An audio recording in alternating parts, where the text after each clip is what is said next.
Good morning, good afternoon, good evening, whatever part of the world you are today. Welcome, participants, and thank you for joining us for our World Rowing Safeguarding webinar series. I'm Mark Mungal, working out of the Caribbean island state of Trinidad and Tobago, and I'll be your moderator for today's webinar.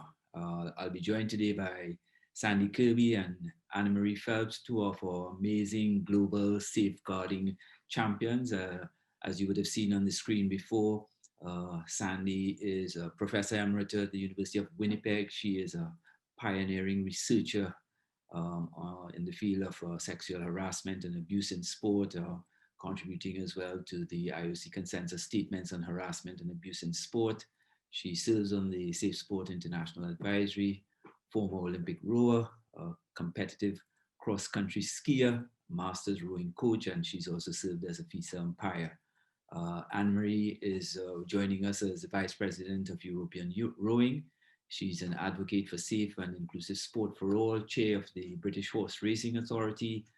She's a vice chair of the British Olympic Association, and she's also serving as an associate consultant to Safe Sport International. As a vice chair and lead safeguarding officer for British Rowing for 11 years, she oversaw the anti-doping governance and equality policies within the national governing body before chairing that organization from 2013 to 2018. So as you can see, I think we're really fortunate to have with us two outstanding, as I like to refer to them as global safeguarding champions with great experience both in research and academia, but also in governance, who continue to serve and to make sports safer for children, young people, and participants globally. So welcome everyone. This is the first in our World Rowing Safeguarding webinar series. So today's webinar will kind of give a big picture of the safeguarding scenario in sport and lay the foundation for the follow-up webinars that will come later this week and next week. So for today's webinar, we'll start with a series of recordings, firstly from World Rowing President Jean-Christophe Roland. He'll be followed by Richard Budgett, the IOC Medical and Scientific Director. And then we'll be joined by our panelists, Annamarie and Sandi. That'll be pre-recorded for the first 30 minutes or so. And then we'll be going live into a question and answer. So there's a live Q&A session. And we invite you, the participants, to put your questions if you're interested in the Q&A using that Q&A button at the bottom of your screen. We'll keep the chat open, but we ask that you feel free to comment in the chat room. But if you have questions that you want asked, put them in the Q&A section, okay? So now it's my pleasure to introduce, first of all, to speak on behalf of World Rowing, our president, Jean-Christophe Roland, and he'll be followed by Richard Budgett from the IOC Medical and Scientific Commission, and then Annamarie Phelps and Sandi Kirby, who will have a conversation, our panelists. So over Brian, now you can pull up our video, our first video of our president, Jean-Christophe Roland.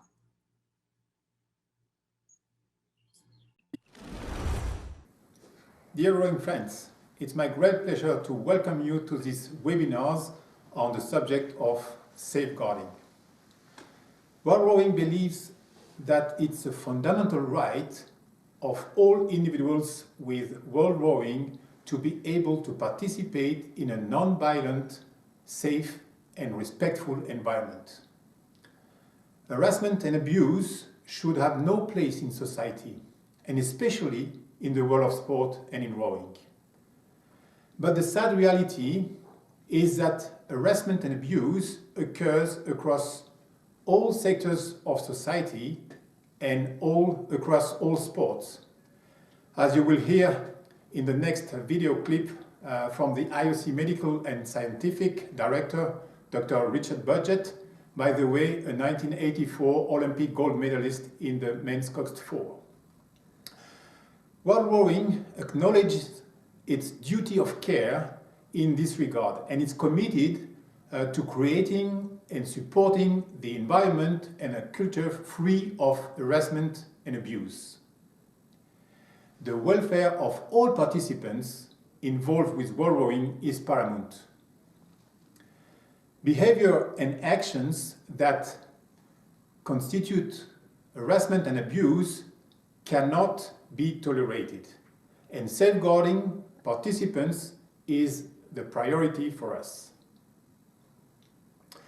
And it is the responsibility of all involved in rowing, the council and commission members, leaders of member federations, officials, athletes, coaches, entourage, organizing committees. We each have a responsibility in this regard. At the beginning of 2018, we established a safeguarding working group whose role has been to develop for our organization a policy and procedures in that matter. The FISA safeguarding policy and procedures were approved by the Council and came into effect in February 2019. Since then, the safeguarding working group has implemented initiatives to raise awareness of harassment and abuse and to educate our communities on how to create a safe environment to all participants.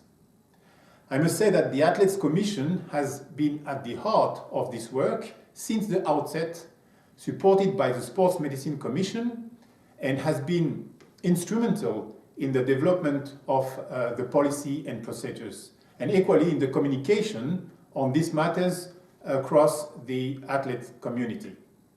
Again, everyone in our sport, each of us, has a responsibility to ensure the participants in rowing are safe and protected at all times from harassment and abuse.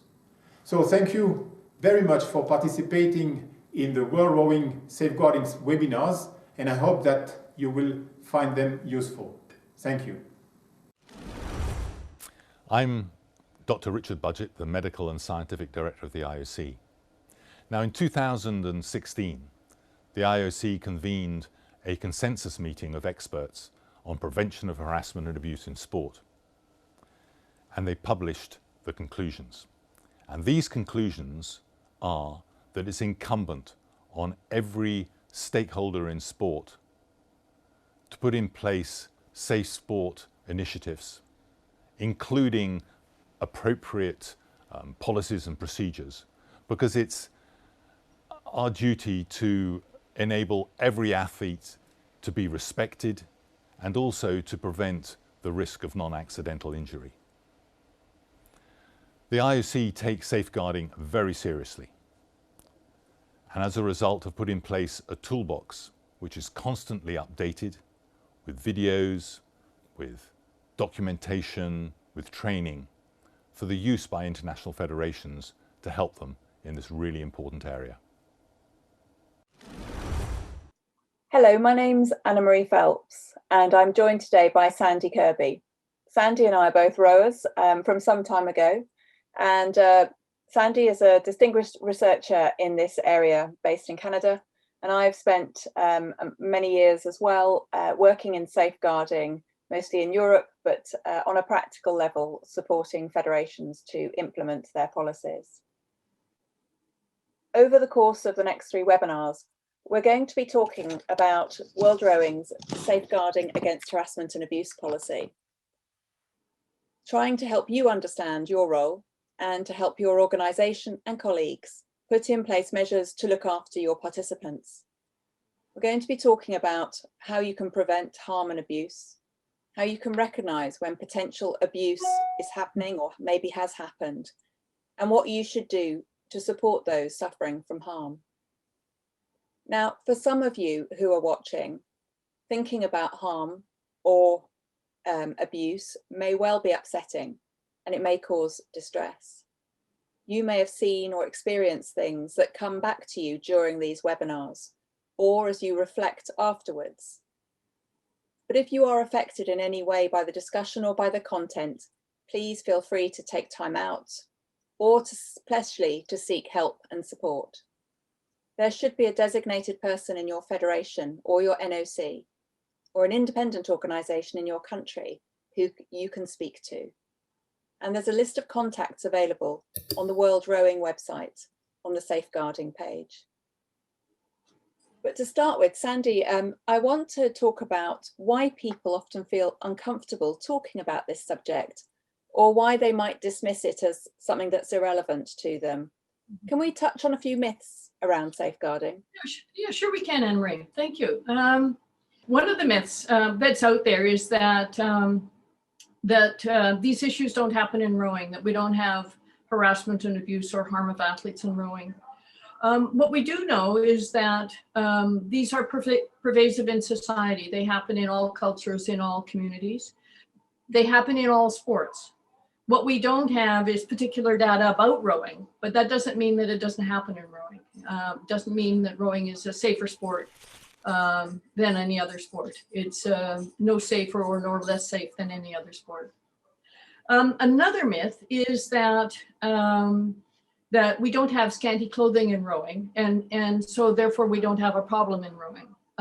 There's nothing to suggest a link between scanty clothing and inappropriate sexual behavior. We do know that scanty clothing primarily is worn by girls, and it's primarily worn by girls in sports where the age of the athletes are quite young, like gymnastics, swimming, and so on. Scanty clothing is not linked in any way with inappropriate sexual behavior or harm of athletes. And the third one I want to talk about is that all coaches are certified, and therefore that's our protection. And yet we know from the data that's out there and the cases that come forward that some of the most highly certified coaches, the most high achieving coaches, have been caught with abuse records. So what we would hope is that in certifying coaches, safeguarding information is there, and that helps us, but it's no protection against. We can't assume that if someone is certified that is protection for our sport. Thanks. Thanks, Sandi. I want to move on to talk a little bit about what we mean by safeguarding and I guess whose job it is to do the safeguarding bit. Put simply, I think safeguarding is the way in which we ensure that everybody can participate in our sport in a way that's safe and fun and free from abuse and free from harm. It's everyone's role, wherever in rowing, to ensure that the right environment is created and maintained. There are millions of people who participate in sport every day across the globe, and it's a really important part of keeping physically and mentally healthy. And actually it's often considered a basic human right. But it is true, as you say, that anyone can experience violence, abuse in a range of contexts, including in sport. There are some risks that are specific to sport, and some children and adults we know are particularly vulnerable. And I believe that sport will only achieve its full potential if it's delivered in a safe and supportive environment. But it's important to understand why it is that we're talking about this right now. As we've heard from Jean-Christophe Boland and from Richard Budgett at the IOC, incidents of harm threaten the well-being of young people. And as we've mentioned, the vulnerable in all areas of society. But we're really seeing an increasing focus on how athletes might suffer from harm if they're not appropriately safeguarded. We often think that our high performance athletes are strong role models, but recent media coverage and cases and research shows that there are a number of special circumstances that can make sports people vulnerable. And there are some environments that can encourage what's sometimes called situational abuse. So it's really important that all of us in rowing are aware of what those vulnerabilities are and that we can mitigate or safeguard against them. Sandi, you and I both knew Celia Brackenridge, who was an enormously important lady in this field and a real pioneer. What did she have to say about the sports environment that makes it a risk area for harm and abuse? She in her investigations, which went on over a number of years and across a number of sports, they showed that sport has really strong hierarchical authority systems, where there's decision making comes down the ladder, and the athletes essentially have very little to say with what goes on, and that's not helpful when we're talking about safeguarding. Sport also demands almost total obedience. Athletes are told what to do and when to do it, and they have to show the highest commitment to what the coach is requiring or others in sport are requiring. So there's very little room for dissension or to behave in a way that is different. Sport also has the propensity to isolate athletes one from another in competition, but also to isolate athletes from their families and from their peers and from their social support systems. So that creates a certain vulnerability as well. Celia also went on to talk about sport as being about the body project. In other words, it's about the body, achievement, performance. So it's different than many other parts of society. And the final two that she talked about was that one of them was that sport has a vast potential for eroticism. I'm just thinking of, a young diver in England named Tom Daly and some of the bullying that he experienced, partly because of how he appeared in public as an athlete and some of the eroticism around that. And sport is also structurally bound to what she called zero-sum outcomes. And that means there's only one path, there's only one winner.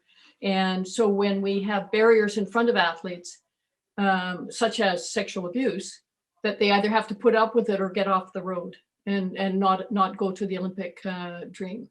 So those are the ones she talked about. I think those are the important ones to leave you with here, Annamarie. Thank you very much for that. I mean, we've seen quite a number of high-profile athletes from across the globe come forward recently to talk about the abuse that they've received, and sometimes it can be from quite a while ago. And the language that we use when we talk about safeguarding can be challenging as well. Can you explain to us some of the terms that are used in research and policies, and a little bit about what we now know and what we've learned about abuse in sport? Sure. The language is not straightforward. I mean, we use safeguarding and we collect everything under that. Over the past decade, the language has changed from sexual harassment and abuse to violence against athletes to intended harm against athletes. I think what we want is a common language around violence. The one that I would put forward is the one that comes from the UN Convention on the Rights of the Child, which is that violence is all forms of physical or mental violence, injury and abuse, neglect or negligent treatment, maltreatment, or exploitation, including sexual abuse. So it's very cumbersome, but violence is a good catch-all word. It doesn't refer to the violence between two players on a field where they collide and there's injury. It's not injury. This is intended harm. Another term that's quite useful is gender-based violence. We know that sport is gendered. It comes in, gender usually comes in two now more varieties. But there is violence based on gender, and that is when there is abuse and power over another person based on their gender or their gender identity, or even the perception or expression of that gender. And that becomes a point of discrimination. And the third is a point around unwanted or unwelcome conduct of a sexual nature. So the unwanted or unwelcome. And this is Margot Montjoy's, another Canadian. She talks about any unwanted or unwelcome conduct of a sexual nature, whether verbal or nonverbal or physical, based on their gender or gender identity or expression of gender or perceived gender. So those are the kind of terms that are catch-alls for us right now. If I can go on, can I talk a little bit about what the statistics show? Yes, please do. Okay, so if we don't look at just sport, but we look at society as a whole, we can see how big the issue is. So we've already suggested what the term violence might apply to. It includes psychological or emotional harm, physical abuse, sexual abuse, neglect, etc. When you look at the data around the world, all children can be targeted. And our stats show that 1 in 10 girls under 20 have experienced some form of forced sexual contact.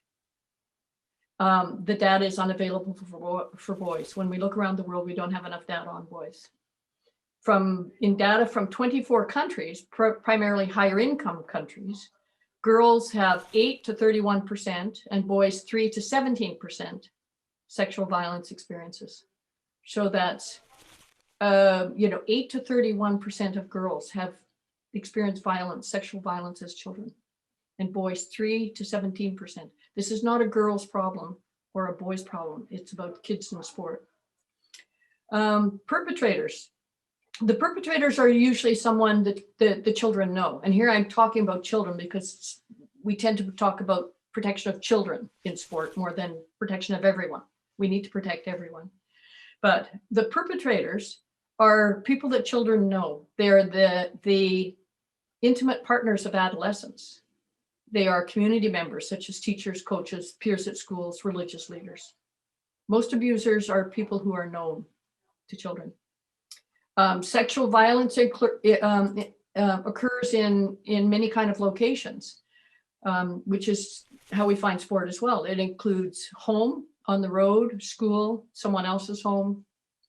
We know in sport, we know about team trips and on the bus and all of this. So sexual violence doesn't just happen out of public view. Sometimes it's in full public view and people don't say. One recent statistic on online abuse is of the 152,000 images, these are pornographic images and videos that were collected, 72% of the images were of very young children. 80% were of girls, 50%. In 50%, you can see the faces of those children, which means they're going to be victimized and victimized and re-victimized every time somebody watches that stuff. 83% of the adults who appeared in those images were male. And 50% of the images involved sexually explicit activity, assaults, and extreme sexual assaults. So that's what happens out there in the world. And there's no reason to believe that it doesn't also happen in the sport world. Sport is not, as I said, a place of safety in any particular way. We do know from the data in sport, and this largely comes from national studies, there was a study done in Germany in 2011 and 2019, and it showed that 48% of girls in sport and 24% of boys in sport experience sexual violence in sport. So we're talking about 1 in 4 boys, and we're talking about 1 in 2 girls experience sexual violence in sport. And those who had migration backgrounds or non-heterosexual orientation, or maybe were para-athletes, had higher levels of sexual violence in sport than other athletes did. In Belgium, very similar information came forward, and this was looking at moderate or severe experiences of abuse. Psychological abuse, 26%. Physical abuse, 10%. Sexual abuse, 13%.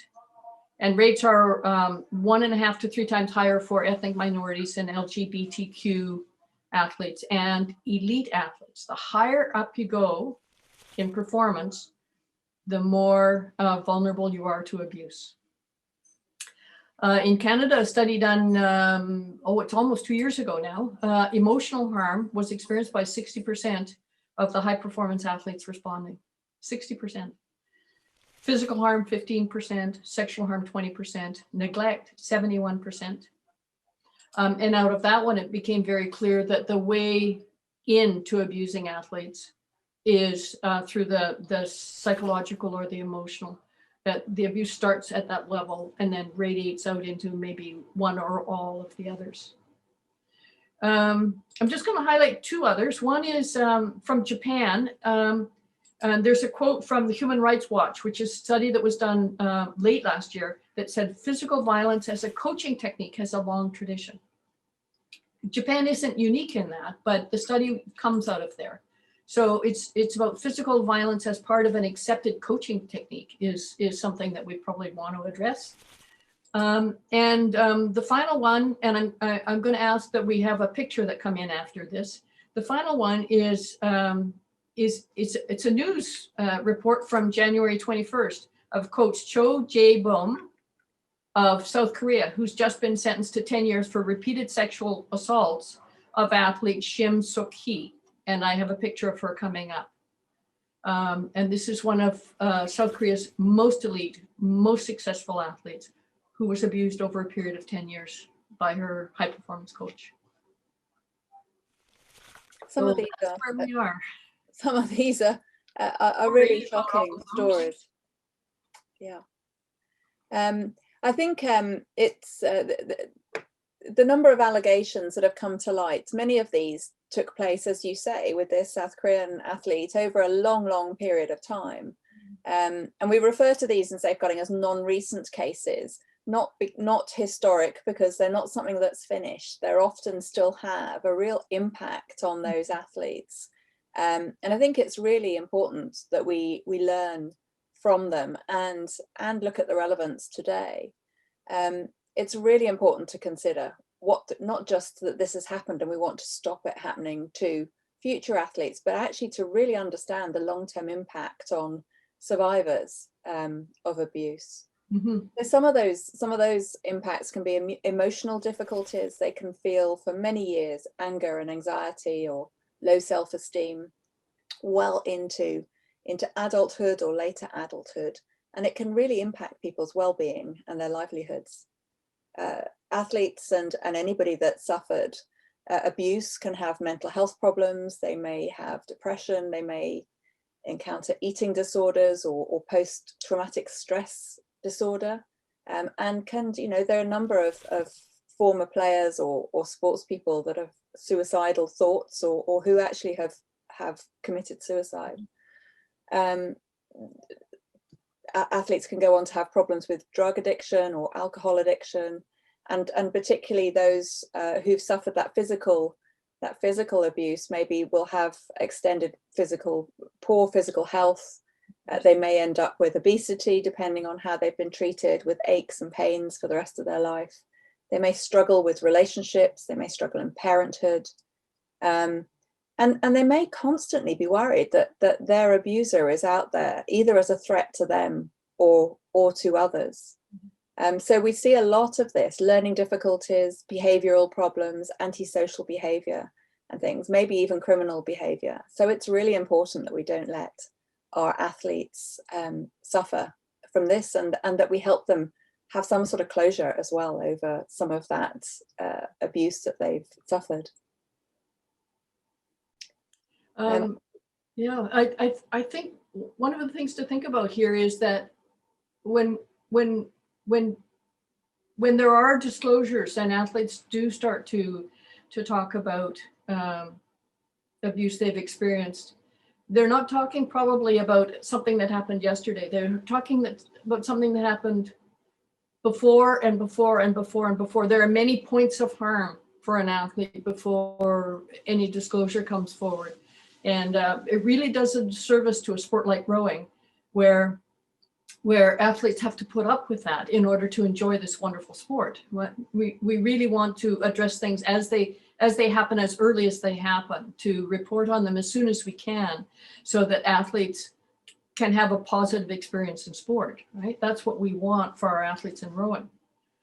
We want our volunteers and our participants to be advocates for our sport, to be proud of the sport.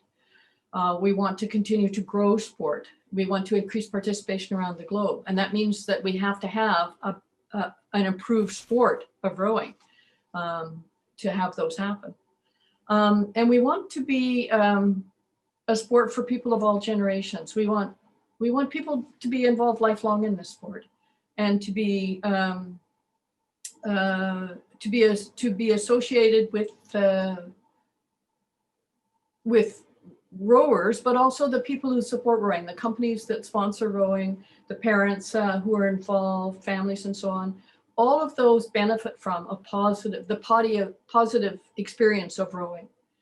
It radiates out. If you can have a good experience of an athlete, your family will have a good experience, hopefully, your school, your community.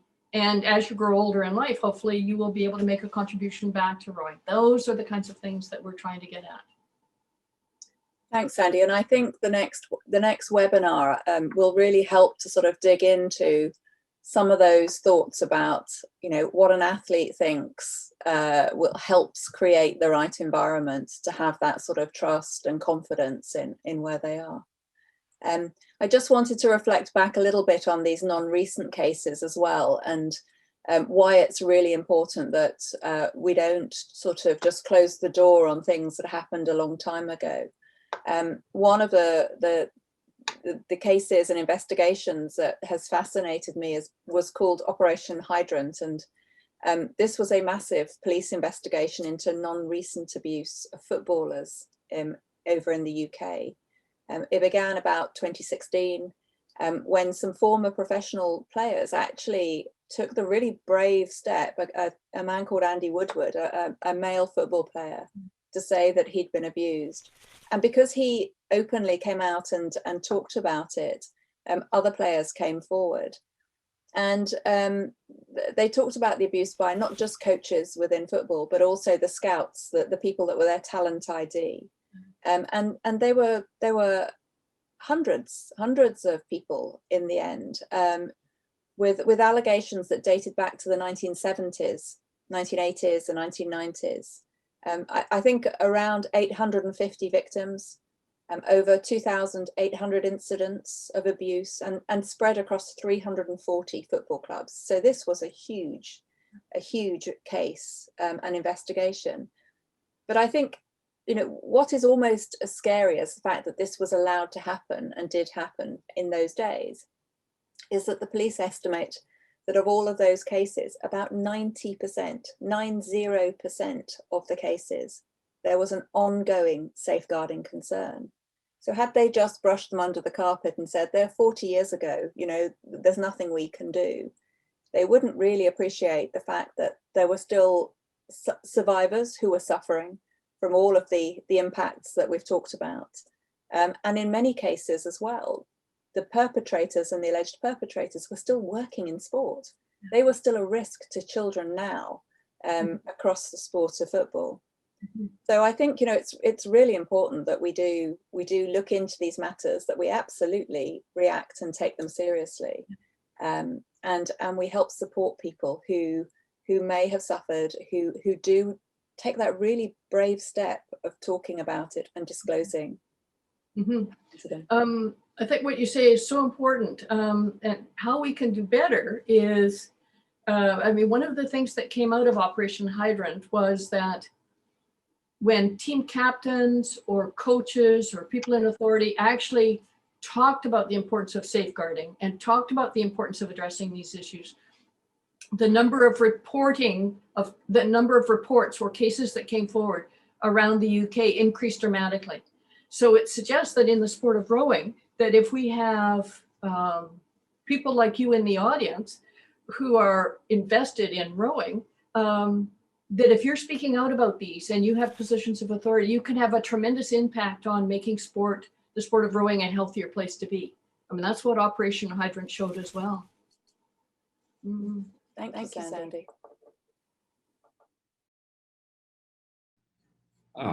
Fantastic. Thank you, Sandi and Annamarie, for those insights. I want to, before we go forward, just to remind everyone that this session is being recorded. And so those who have been asking, to note that you would be able to get access to the recorded webinar sometime down the road on the World Rowing website. So look out for that. And a reminder as well to drop your questions in on the Q&A section there so that we can throw them out to Sandi and to Annamarie.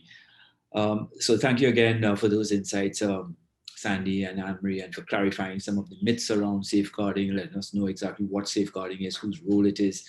And Sandi, you shared some horrific and I think really gloomy, sad statistics about the prevalence of abuse in particular, but also some of the findings from Celia Brackenridge's pioneering work. For me, despite all of this information for so long, it seems as though we're still not learning. And because, as we know, the abuse in sport continues.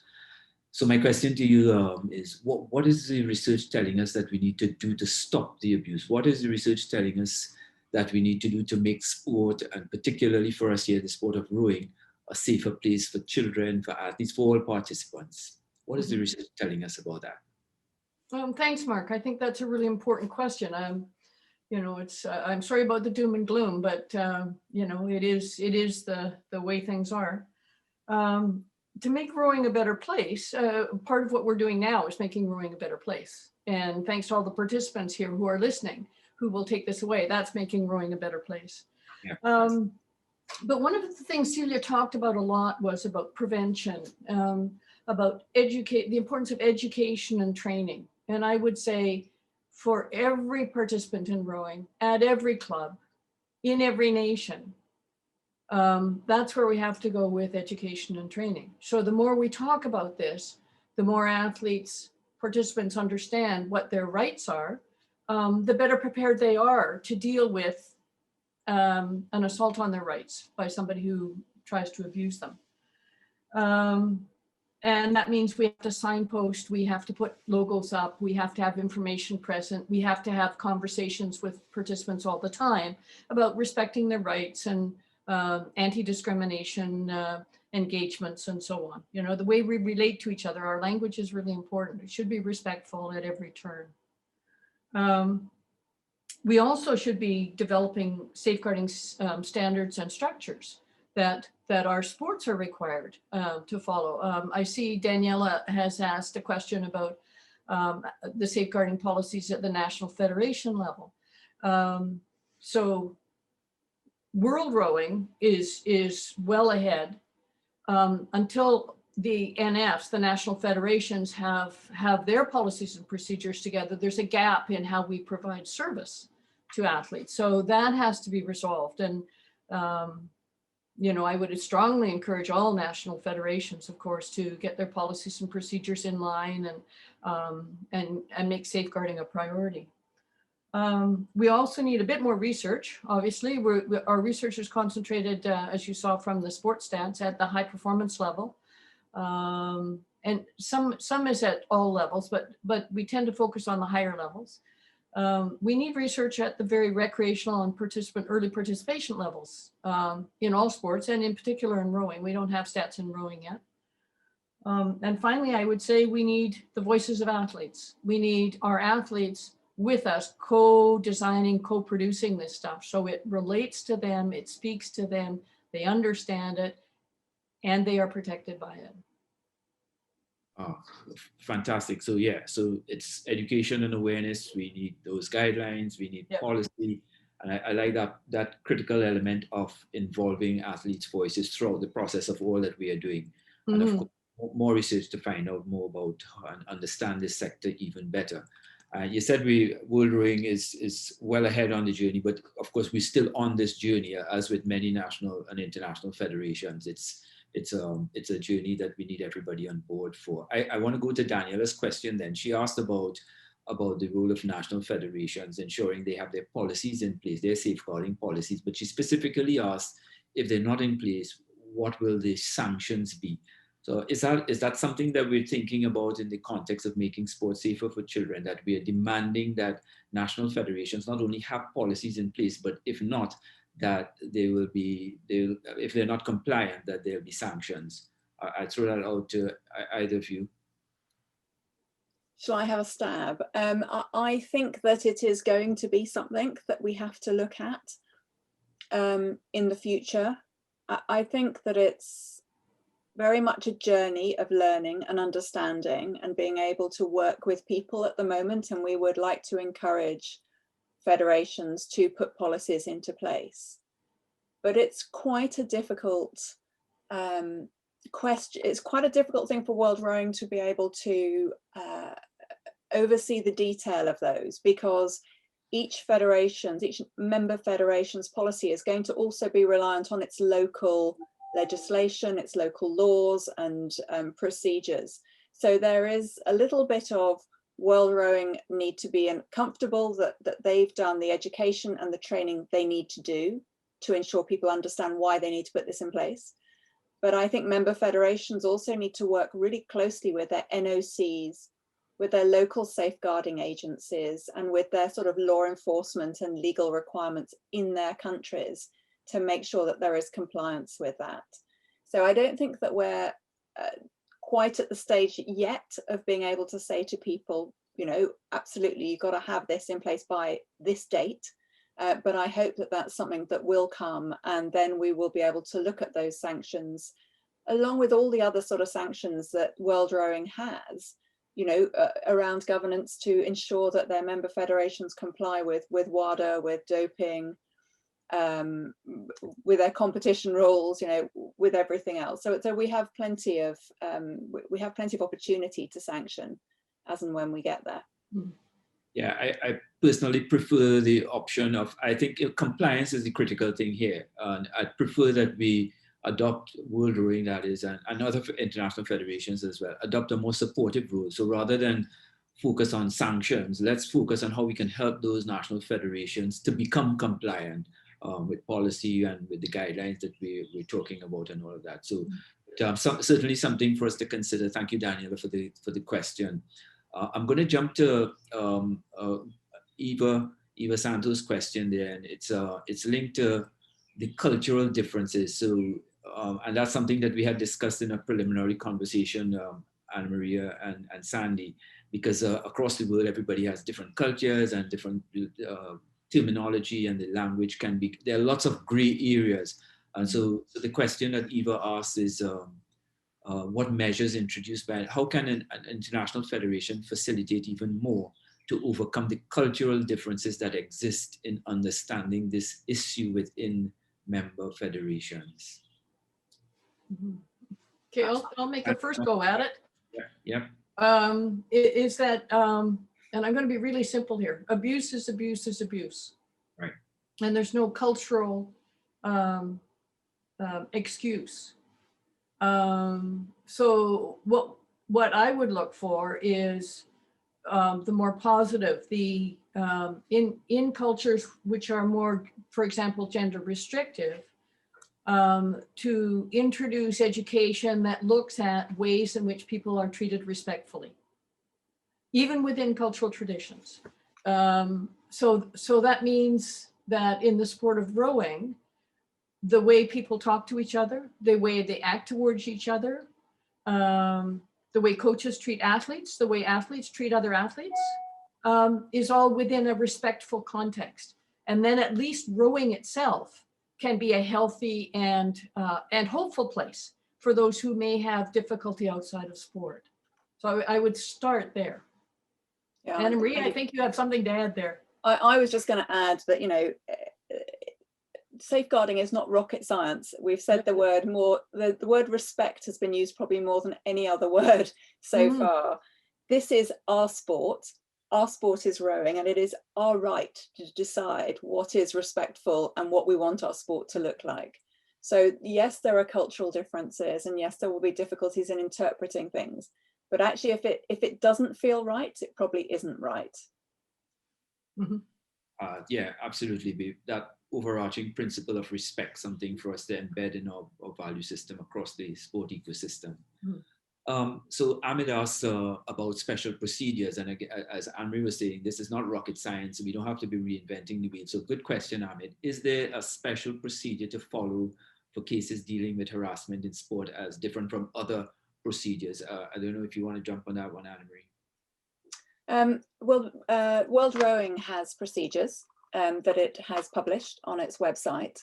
And in an ideal world, any procedure, any concerns that were raised would be dealt with as locally as possible. So if there is an athlete in a federation, we want that federation to manage that complaint or disclosure, if possible, as locally as possible. So I would encourage member federations to be looking to use the World Rowing as a model, or to adapt that to fit with their own local requirements and procedures within their country.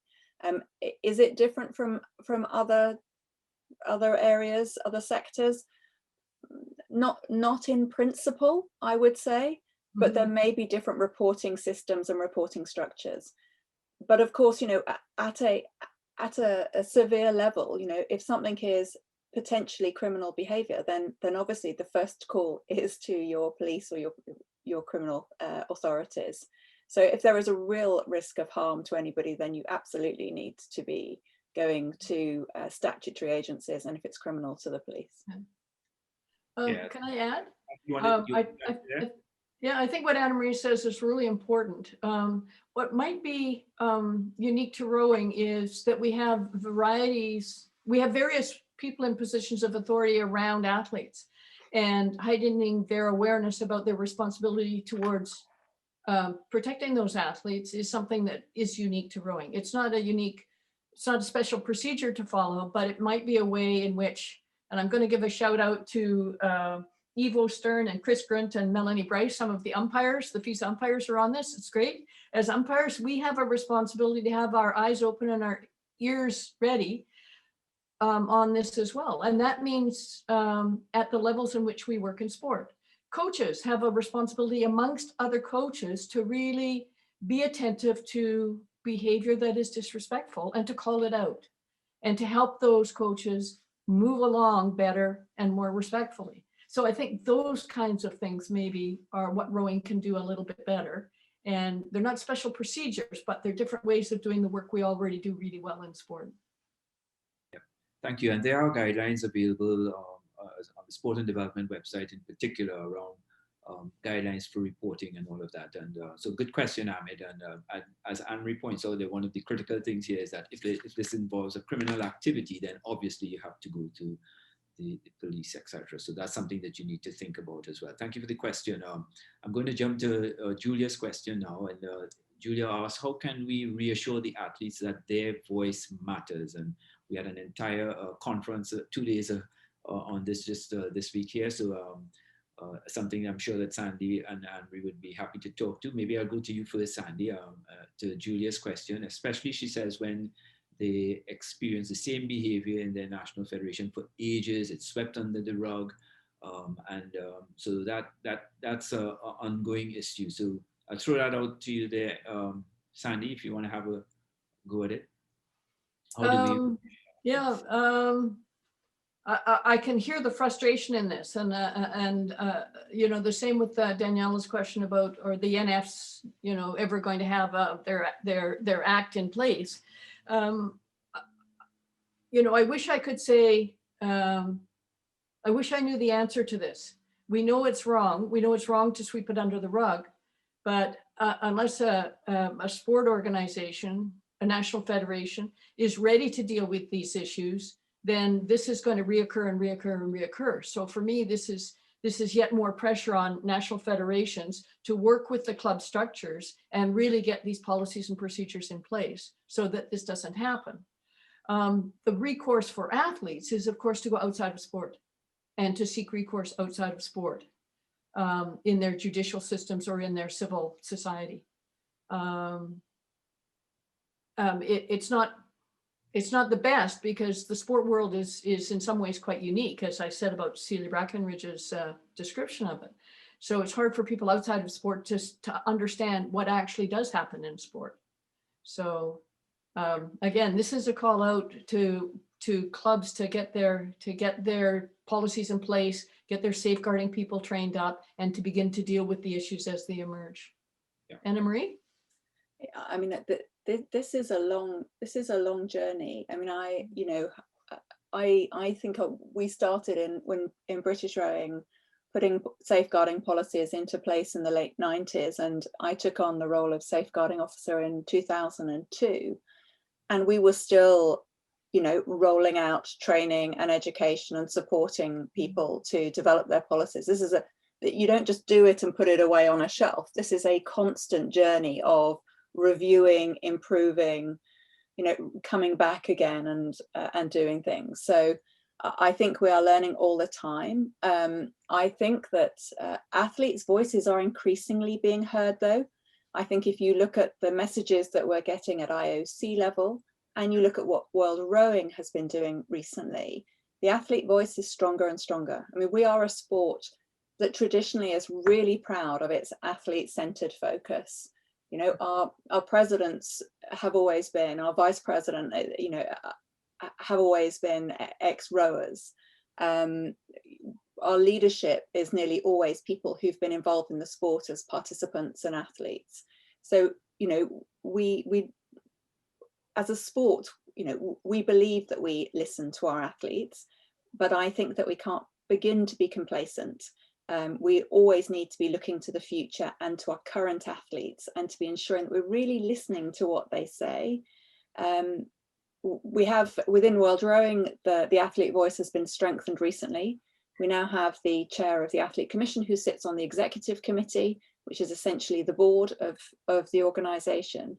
But we need to continue to encourage conversations to allow athletes' voices to be heard. We absolutely need to be encouraging member federations to make sure that they are consulting with the athletes when they make decisions about any sort of policy. And if anyone has a chance to go onto the Safe Sport International website over the next week or so and look at some of those workshops that were held last week about really practical ways that you can involve athletes in decision making, then I would highly recommend it. It's not rocket science, but it is essential that we listen to our athletes. Yeah. I think absolutely. Thank you. And thank you, Julia, for the question. And so this is about meaningful voices. So it's not treating them in superficial ways, get them involved, serving on athletes commissions and involved in policy process, etc. Thank you for that. And then Susie asked the question, how do research findings translate to everyday practice? So that's a question I guess I'll throw over to you, Sandi. How do research findings translate to everyday practice in the field of sport across the spectrum of high performance to local clubs, and what can they do to keep themselves informed, support the participants? Well, I mean, this could be taken in any number of ways, but what research has shown us is the prevalence of this. It has also shown us what kinds of abuse, and in some ways in what order they might occur. The research has not shown us very much about who does this. And so we have a job to do as researchers. We have a job to do at looking at those in sport who might have inclinations in the way of finding, of sexualizing the people they're working with, and ways to help them. So that's something that research does not yet show us. What the research, the question is, how can research help us? It can help us focus on the problem areas. And we know the problem areas for example, elite child athlete, the elite athlete who's a child, which is in rowing, applies to anybody under 18. They're highly at risk. The under 18-year-olds who are on the elite track, the research shows us to really pay attention there. Those athletes need listening to, they need support, they need care and attention. And if they do speak out, they need to be listened to. So we should be involving them in this discussion. Research has also shown us about the vulnerability of different people in sport. So if you come with any kind of difference, whatever it is, you are more at risk. So that tells us that when we work at even the club level, we should be really inclusive. We should be including understandings of difference at every step so that nobody's excluded by something that's completely unrelated to rowing. I mean, we're way smarter than that. So that's a really good practical thing that has come out of research that tells us what we can do at the club level. So. Yeah, thank you, Sandi. Anything you'd like to add there, Annamarie? No, I think Sandi's made some really good points. I think clubs, there are some things that clubs quite often copy without needing to from high performance environments. You know, they'll quite often try to replicate a training program, for example. This is the one thing where you really should be trying to replicate, you know, the practices at every level so that we're best in class.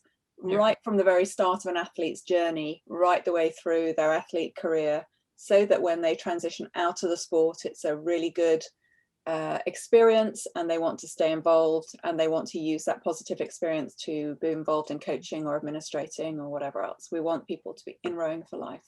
Good. Okay, and thank you, Susie, for that question.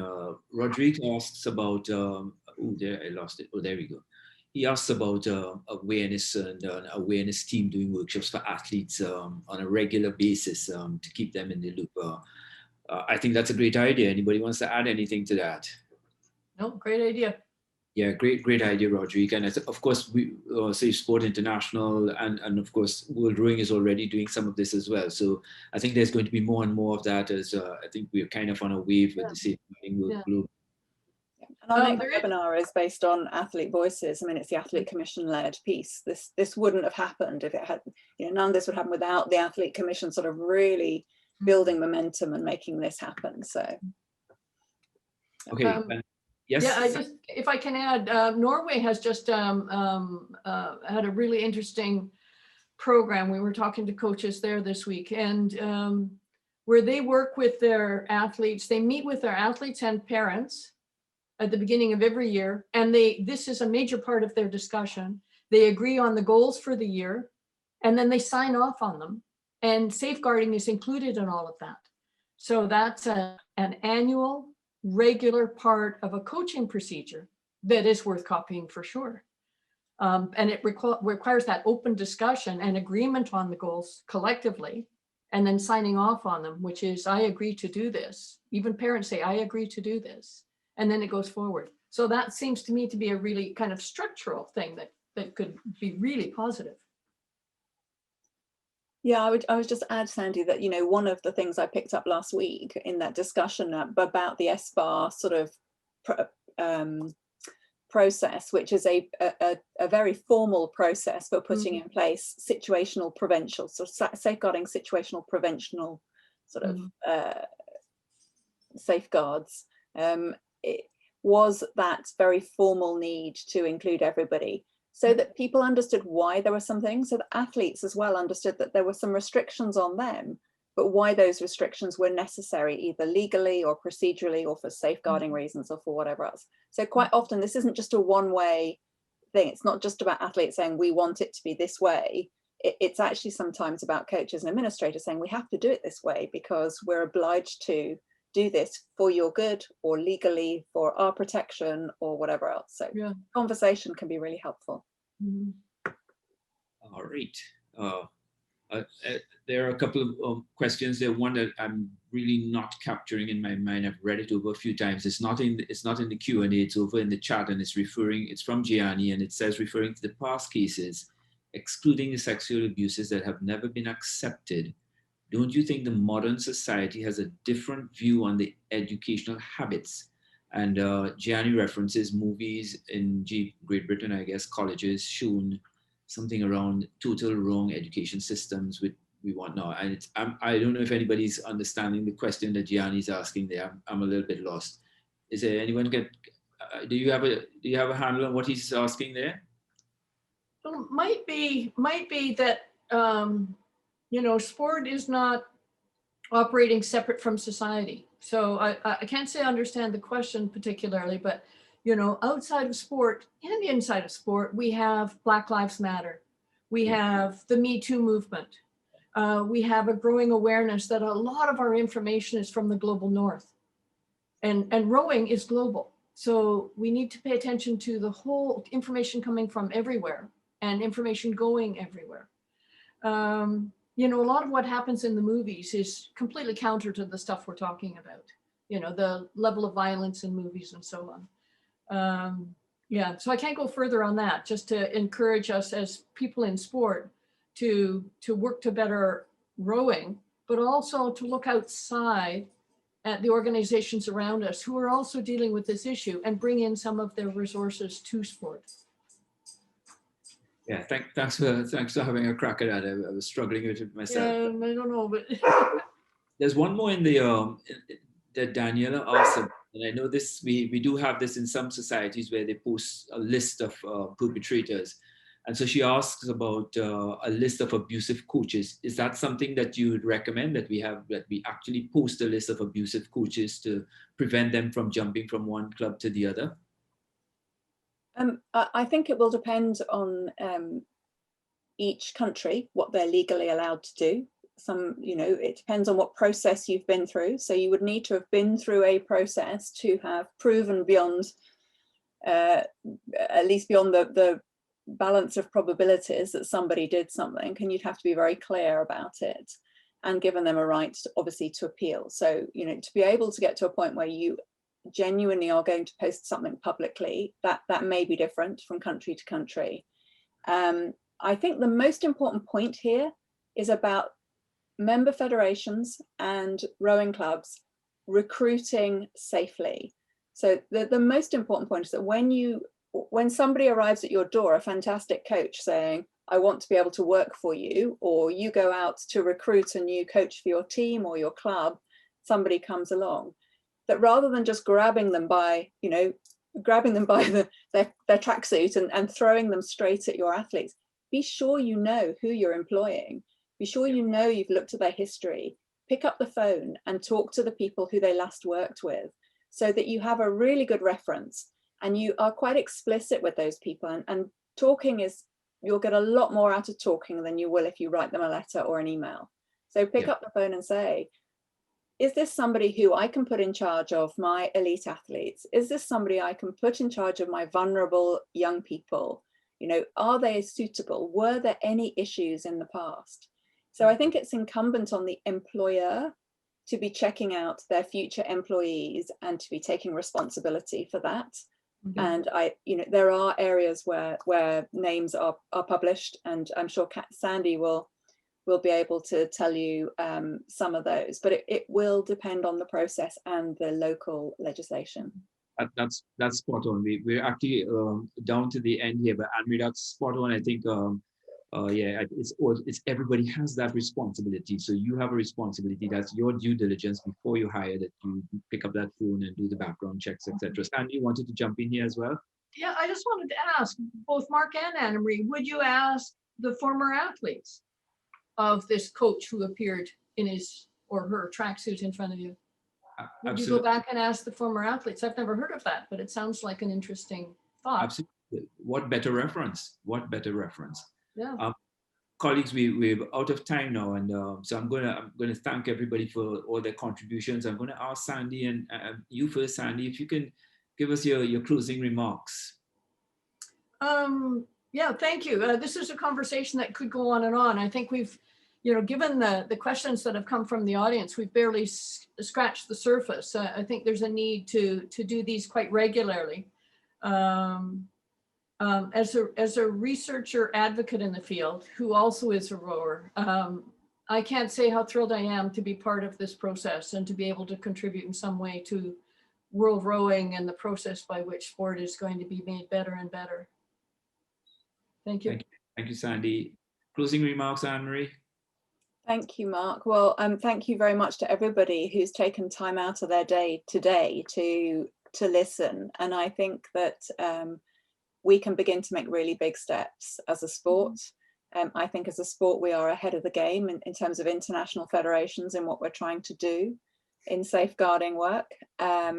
But we mustn't be complacent. And I think that the key message for me is that safeguarding is everybody's business. It is the responsibility of every single one of us in our sport to be looking and listening to make sure that we create the right environment for everybody in our sport to really thrive and to want to enjoy being part of our community. Thank you so much. That's terrific. Colleagues, we've come to the end of this webinar. I want to thank our participants for engaging us throughout in the chat and on the Q&A. Thank you to Annamarie and Sandi for your insights, for your expertise, and for supporting this webinar. To the President Jean-Christophe Roland for his leadership and for the commitment from the top, which is important, and also from the IOC stakeholder partner, Richard Bucket, for his support as well. And for those in the background, Lucy and Ludovica and Brian, thank you all. Before you leave, just to note that we'll send you a survey sometime later this evening or tonight, depending on what part of the world you are. And we ask you to complete that to help us to improve what we're doing. And I think you may be seeing on your screen the dates for the next webinars. So this one will be run again this evening at 7 p.m. And then on Friday, we have our second webinar focusing on athletes and coaches. And then our third on Friday, the 26th, that will focus on member federations and policy and procedures. So if you need further resources, these are all on your screen now, and also available on the World Rowing website. Thank you all, and thank you for being with us, and looking forward to working with you to make sport safer for all participants. Have a good day.